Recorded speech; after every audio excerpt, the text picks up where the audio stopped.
Ok, retornando então, pessoal, vamos agora caminhar para a segunda parte desta aula, mas ficamos devendo aí alguns slides da parte 1. Aí, então, resumindo, o resumo do resumo, nós temos, então, a inocência, apenas uma revisãozinha, né, das dispensações.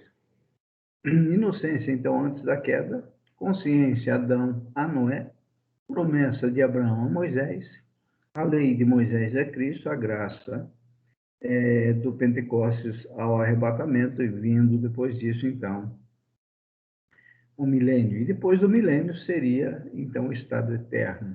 Okay? Então, isso é dispensacionalismo tradicional ou clássico. E parte 2, então, vamos lá.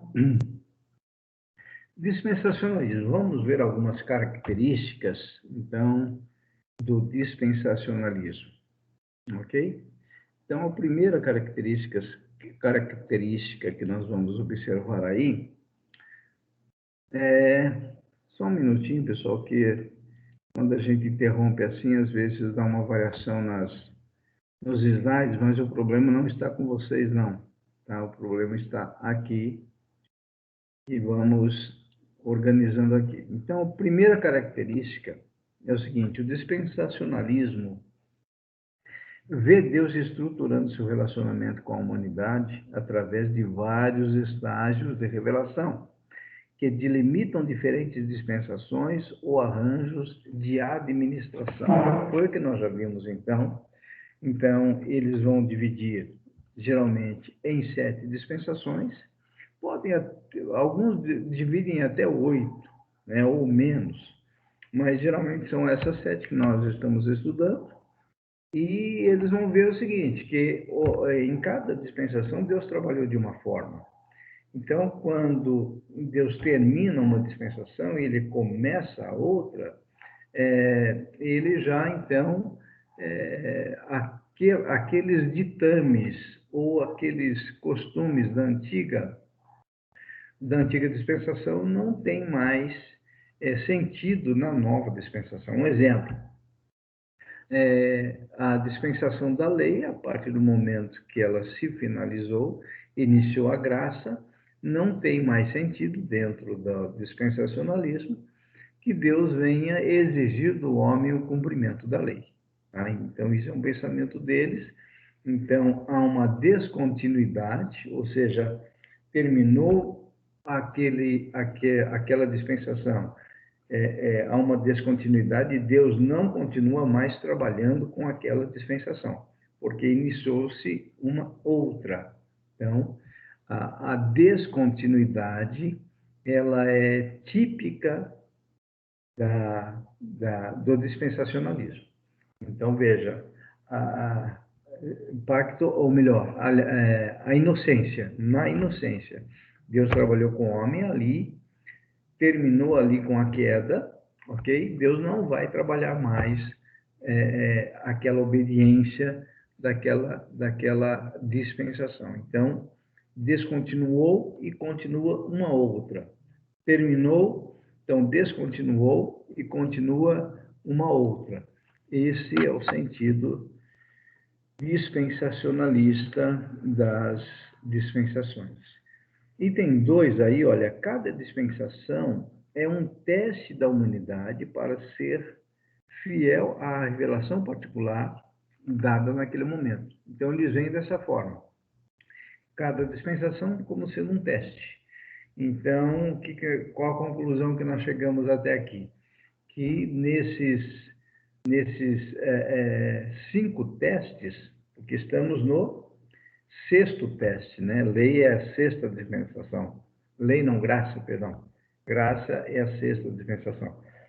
Durante, então, os 6 testes, o homem foi reprovado, ok? O homem não passou por esses testes. Então, cada dispensação tem o seu teste e até, então, a lei houve reprovação, daí a necessidade da graça em Cristo Jesus. E Cristo vem e cumpre toda a lei.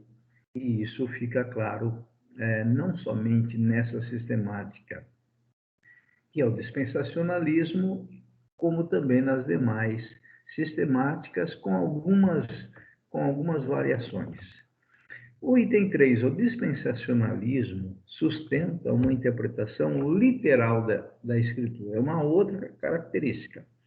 Eles veem passagens, ou seja, a interpretação, então aí você já tem uma linha de interpretação, uma chave hermenêutica dentro do dispensacionalismo, que é a interpretação literal. Tá? Isso não é ruim, porém, se você entra com literalidade naquilo que é simbólico, você pode ter problemas. E eles, então, não abrem mão da literalidade. Isto não nega a existência de figuras de linguagem e linguagens não literais na Bíblia, mas antes significa que há um significado literal por detrás das passagens figuradas. Então, eles veem primeiro a literalidade e depois, então, através de uma hermenêutica especial, vamos dizer assim, eles vão entender as linguagens não literais que estão por trás do texto. Então, isso é característico do dispensacionalismo. Item 4. O dispensacionalismo sustenta uma distinção, aquilo que nós já falamos, entre Israel, até mesmo o Israel crente, e a igreja. Então, para eles, Deus tem uma forma de trabalhar com o judeu, mesmo o judeu messiânico, aquele que recebeu a pregação do evangelho e creu em Cristo, mesmo esse está dentro da categoria de Israel, e eles vão diferenciar, eles vão fazer uma distinção entre judeu e igreja, entre Israel e igreja.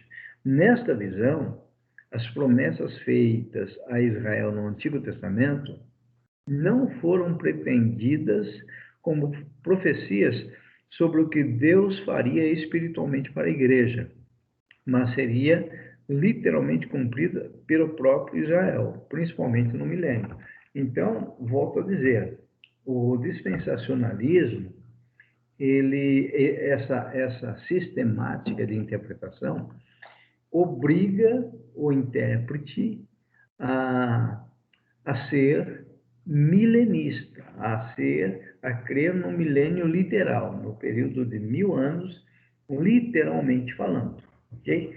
Então, entenda isso. Há uma distinção entre Israel e igreja, e como eles veem que algumas profecias do Antigo Testamento não foram cumpridas na igreja, eles não creem que esse cumprimento está acontecendo na igreja, mas eles esperam um cumprimento literal no Israel étnico, na nação de Israel.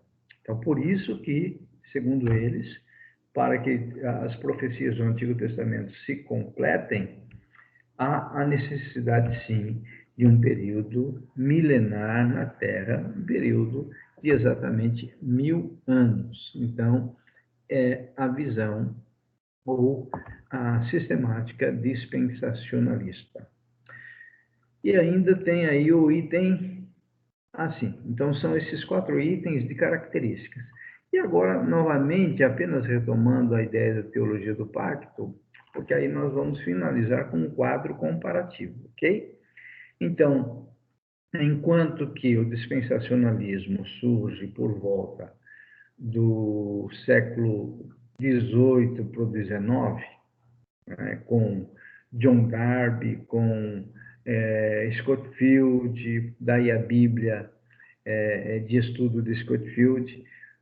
A teologia do pacto, como nós vimos, ela tem origem em Calvino, na Reforma, né?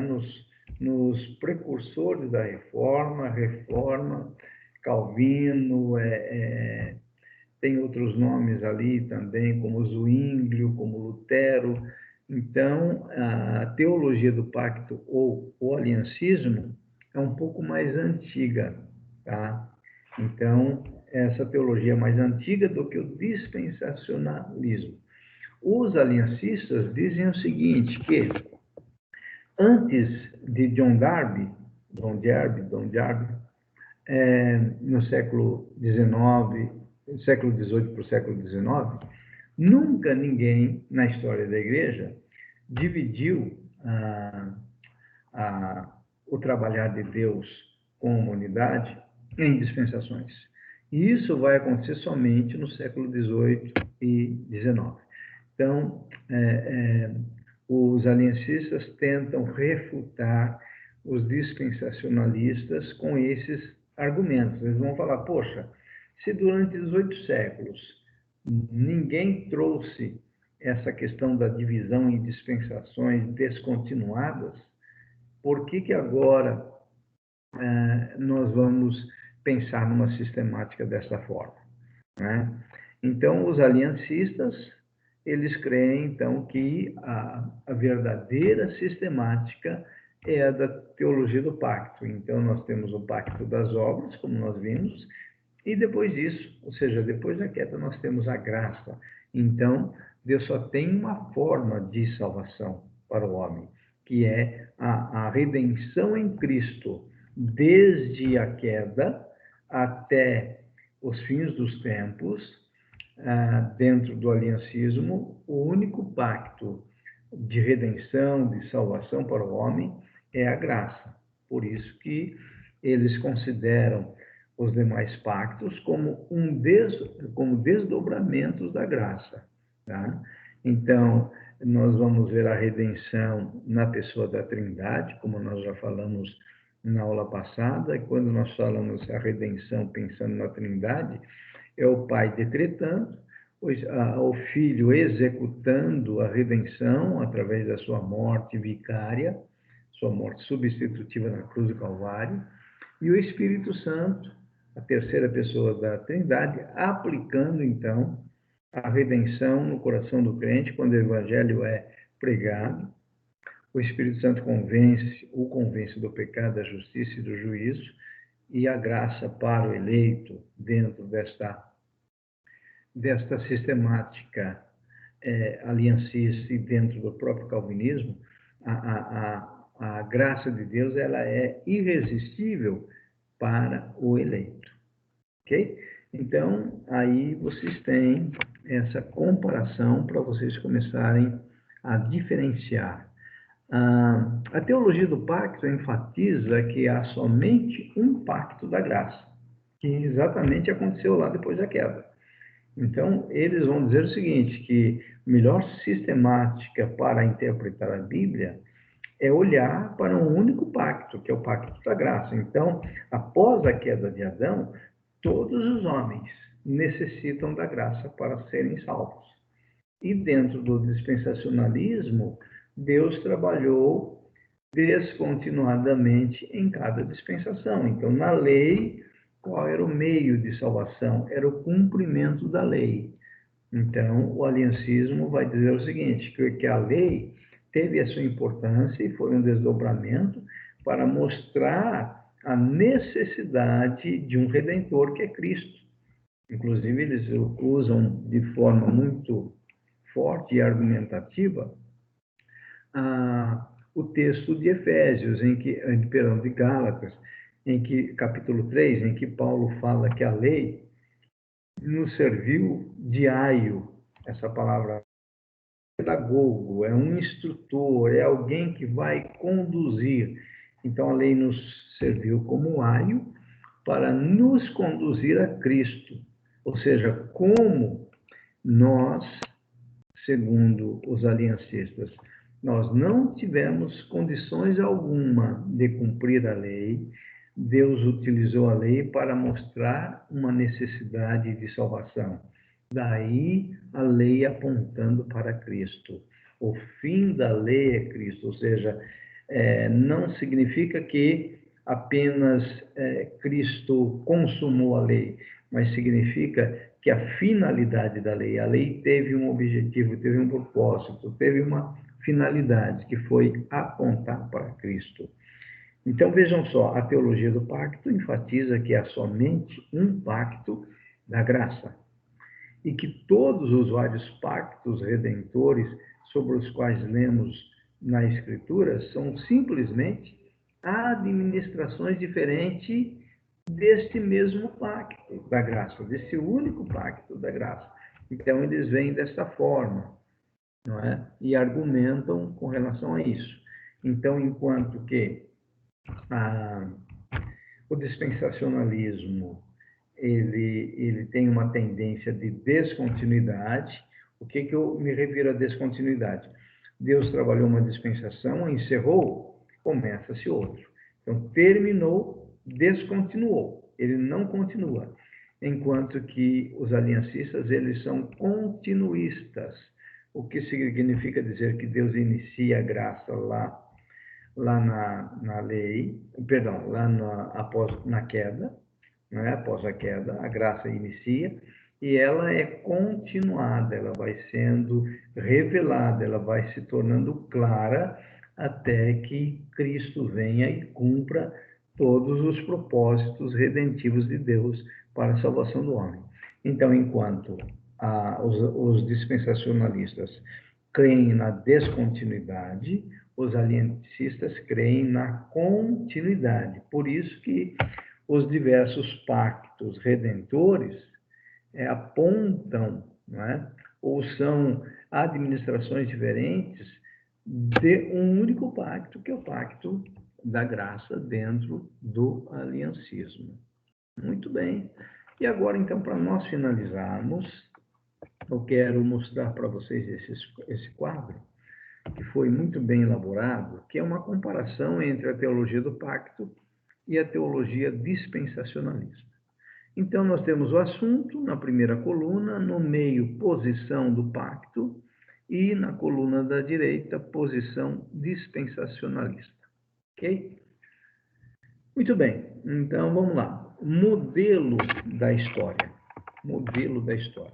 Primeiro item aí do assunto. Ok? Pacto das obras com Adão. Pacto da graça com Cristo em nome dos eleitos. Então, veja, o aliancismo é bem calvinista, ok? Alguns distinguem entre o pacto da redenção com Cristo e o pacto da graça com os eleitos. Então, o que ele está dizendo aqui? Que dentro da teologia do pacto, tem aqueles que creem no pacto com Cristo. Então, o pacto com Cristo é exatamente esse pacto que a Trindade faz de enviar o Jesus como Redentor, tá? Então, pacto da redenção. E a partir desse momento, então, o pacto das obras e o pacto da graça com o homem. Ok? Dentro da posição dispensacionalista. Então, vamos lá. Dividido em dispensações, como nós já vimos.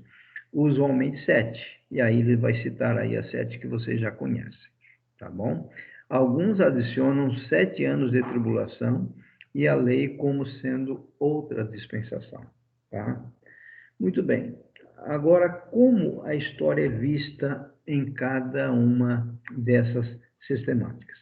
Na posição do pacto, eles veem a história otimista. Deus está estendendo o seu reino. Ou seja, Deus está no processo da revelação, estendendo o seu reino para a salvação dos eleitos. Dentro da posição dispensacionalista, a visão é pessimista. Ou seja, os últimos dias se ressaltam por uma crescente maldade que impera no mundo e pela apostasia na igreja. Então, eles veem dessa forma. Tá?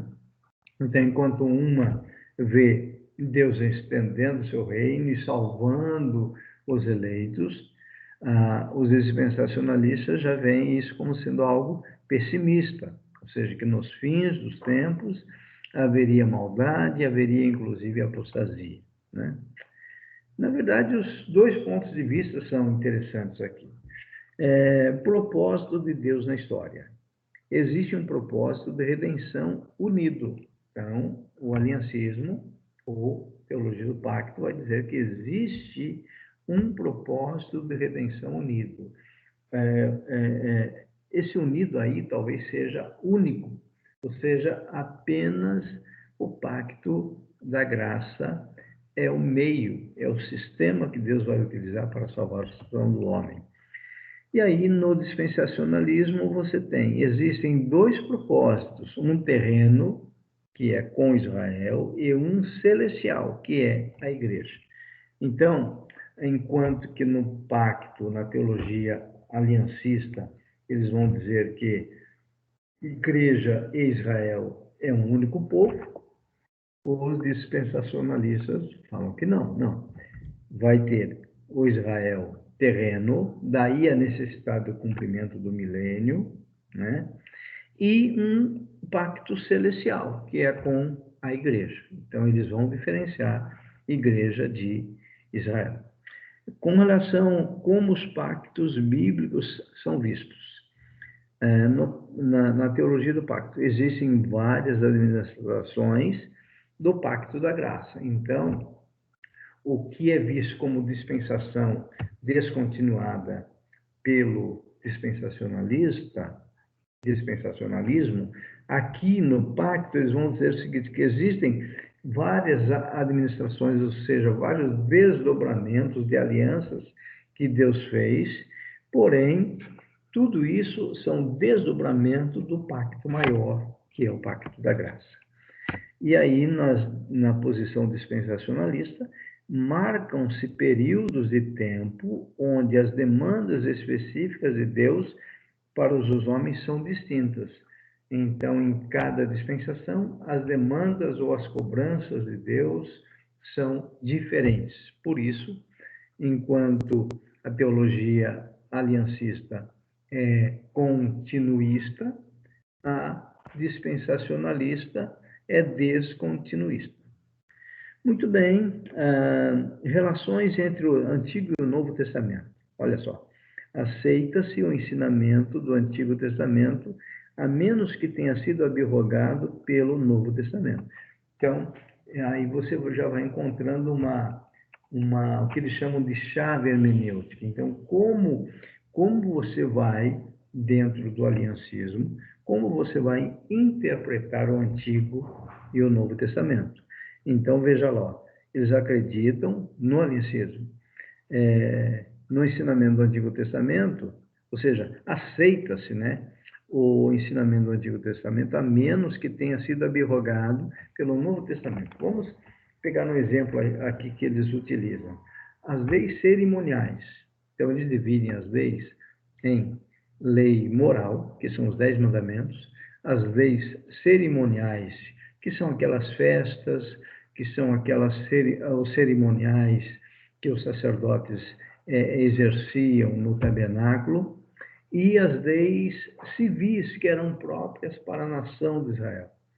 Então, eles vão dizer o seguinte, que os aliancistas, a lei cerimonial ela foi abrogada, então ninguém mais precisa levar um cordeiro para ser sacrificado, porque foi abrogado, porque Cristo é o único cordeiro.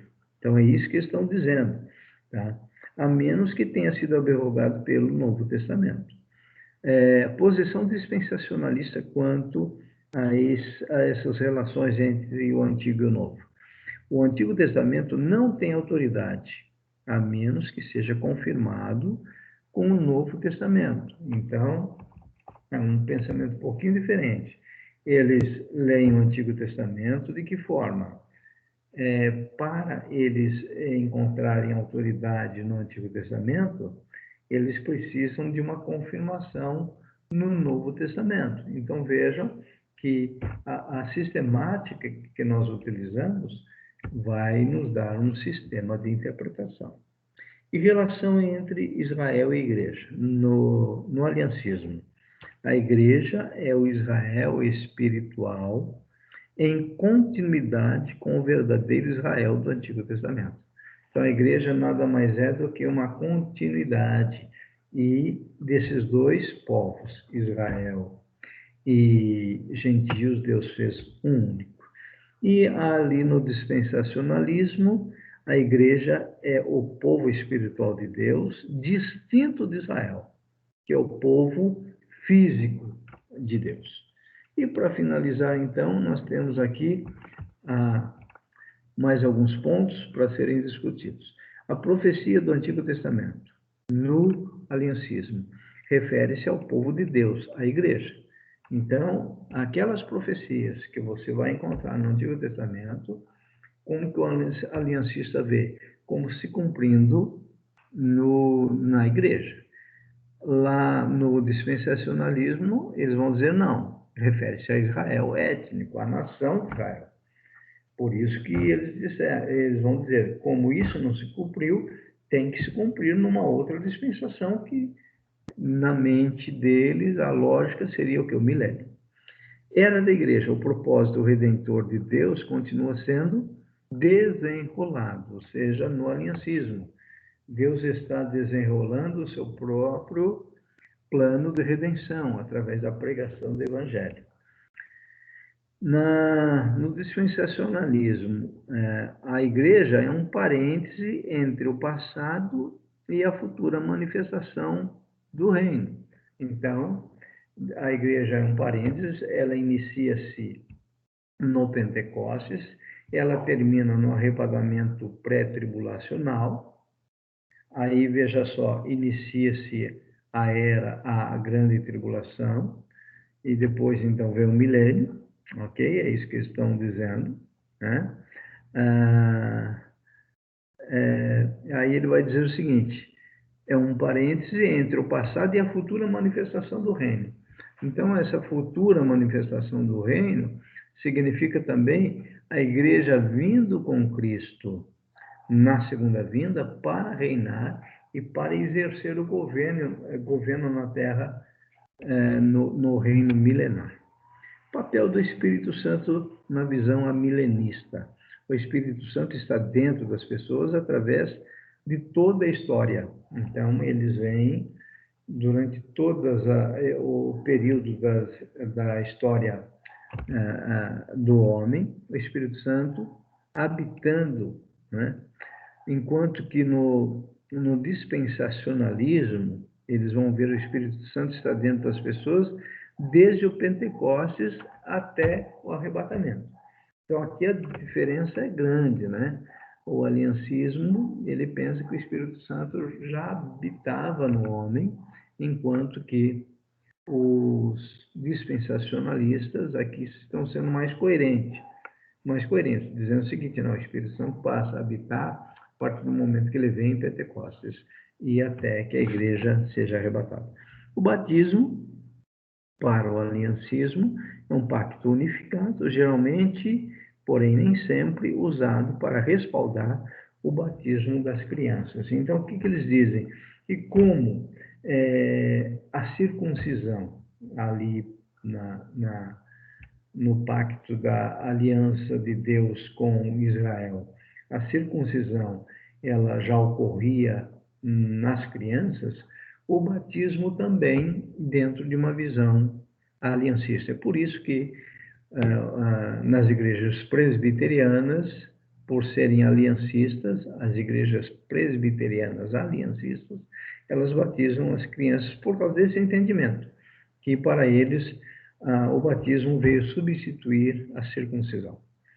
E no dispensacionalismo, a única maneira de salvar o mundo é salvando indivíduos. Por isso, o evangelho, eu estou lendo o posterior, é o anterior, com relação ao batismo. Distinção entre igreja e Israel, frequentemente utilizado, porém nem sempre, para respaldar o batismo somente dos crentes. Tá? Então, eles vão distinguir novamente Israel de igreja e só vão batizar os crentes, aqueles que creram, e para eles uma criança ainda não teve como tomar uma decisão e fazer a sua confissão de fé. Implicações sociais. Enfatiza-se o mandato cultural dentro do aliancismo. O que é o mandato cultural? Aquilo que Deus estabeleceu lá em Gênesis, quando Deus fala para o homem dominar os animais, dominar, plantar, povoar a terra. Então, dentro do aliancismo, tem esse enfoque. Como função do homem, como função da igreja, cuidar da natureza, cuidar dos animais. No dispensacionalismo, a única maneira de salvar o mundo é salvando indivíduos. Por isso, o Evangelho toma procedência sobre a ação social. Então, é um pensamento diferente, enquanto que o dispensacionalismo vai enfatizar a ação social. Então, de repente, a ação social que são feitas, por exemplo, em asilos, em hospitais, isso está dentro de uma visão mais dispensacionalista, que o Evangelho ele deve ter essa função social também. A escatologia dos aliancistas, usualmente amilenista, como nós já falamos, raramente pós-milenistas, ou seja, eles não são pós, eles são amilenistas e ocasionalmente pré-milenistas, ou seja, eles podem até ser pré-milenistas, mas é mais comum um aliancista ser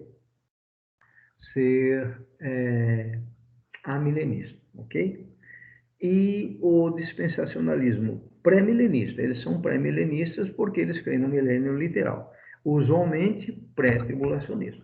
Então, volta a dizer, o dispensacionalismo tradicional, eles são pré-milenistas porque eles creem no milênio. Esse pré-milenismo significa que Jesus vem antes do milênio, ok? Tá? Essa é a ideia. E usualmente pré-tribulacionista, ou seja, de que o arrebatamento vai ser antes da grande tribulação. E com relação ao milênio, qual a diferença entre essas duas sistemáticas? No aliancismo, como nós vimos, ele é simbólico, frequentemente identificado como a era presente. O que é a era presente? Desde a primeira vinda de Jesus, em que ele nasceu, cresceu, pregou o reino, morreu na cruz e ressuscitou. Inicia-se aí, então, o milênio e vai até o arrebatamento da igreja no pós-tribulacionismo. E dentro, então, da visão dispensacionalista, o milênio é literal, reino terreno de 1000 anos depois da segunda vinda de Cristo. Ok, pessoal? Então, assim nós encerramos esta aula. Foram muitas informações, mas vocês têm aí os slides para reverem e a aula gravada também para assistirem novamente, caso queiram.